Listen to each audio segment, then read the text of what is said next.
All right, let's dive straight into this explainer and finally demystify the science of weight loss. If you've been banging your head against the wall trying to figure out why the scale isn't moving, you are in the exact right place.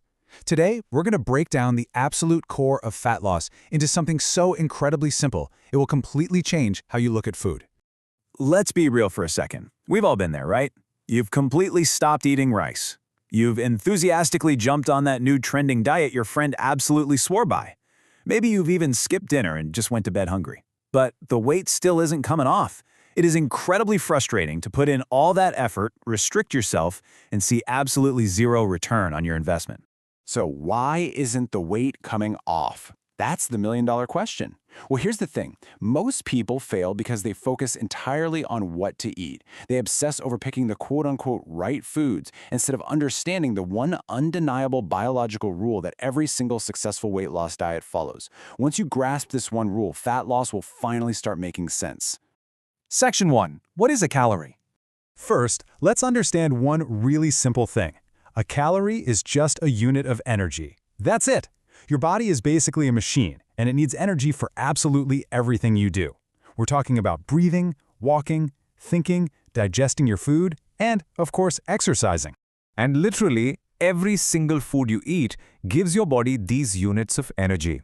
Whether you're having a piece of roti, a bowl of rice, a handful of fruits, a glass of milk, or, hey, even a bar of chocolate, all of it provides calories. Section 2. The energy math. Okay, let's look at how this math actually plays out. Imagine your body requires exactly 2,200 calories every single day just to maintain your current weight. If you eat around 2,200 calories, the scale doesn't move. Your weight stays roughly the same. But if you eat, say, 2,700 calories, you've got extra energy, and your body is super efficient. It doesn't waste it. That extra energy gets stored, mostly as body fat. But consider that third scenario. What if you eat only 1,800 calories? Now your body is short by exactly 400 calories. It absolutely needs 2,200 to run the machine, but you only gave it 1,800. So where does it get those extra 400 calories from? It still has to keep your heart beating and your lungs breathing. It needs that missing energy from somewhere. Section 3. The savings account analogy.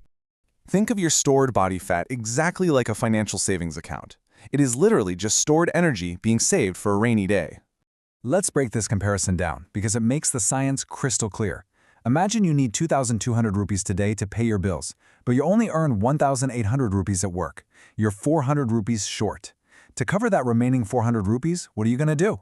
You have to go to the bank and withdraw money from your savings account. Well, your body does exactly the same thing. If it needs 2,200 calories, but you only eat 1,800, to survive, it has to withdraw that missing 400. So, the absolutely crucial point here is that when your body doesn't get enough energy from the food you eat, it only has one option. It is forced to start spending its own savings. It has to dip into your stored body fat to keep the lights on. And you know what? That specific process, the act of consuming less energy than your body needs, forcing it to burn stored fat, that has a name. It's called a calorie deficit. This is the fundamental biological reality of weight loss. Section 4. Why every diet works. Think about all the huge diet trends out there. Now you can probably understand why keto works for some people, why intermittent fasting is so incredibly popular, why low-carb diets show results. Let me let you in on a little secret. They aren't burning fat because they're magical. They work for one very simple reason. They help people eat fewer calories than they burn. It all boils down to this. Different methods, same principle, a calorie deficit. You can choose absolutely any method you like to get there, but if you want to lose stored body fat, you have to be in that deficit. The method is just the vehicle, but the deficit is the destination. Section 5. The ultimate rule.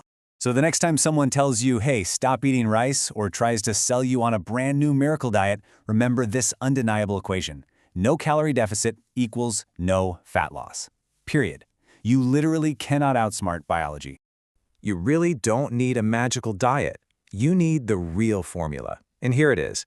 You need a sustainable calorie deficit, one that isn't so extreme that you just give up after 3 days. You need enough protein, regular activity to keep your body healthy, and above all, you need consistency. You just have to give your body time to drain that savings account. Master this one concept, and you will understand the core science behind every successful fat loss diet in history. So, I'll leave you with this.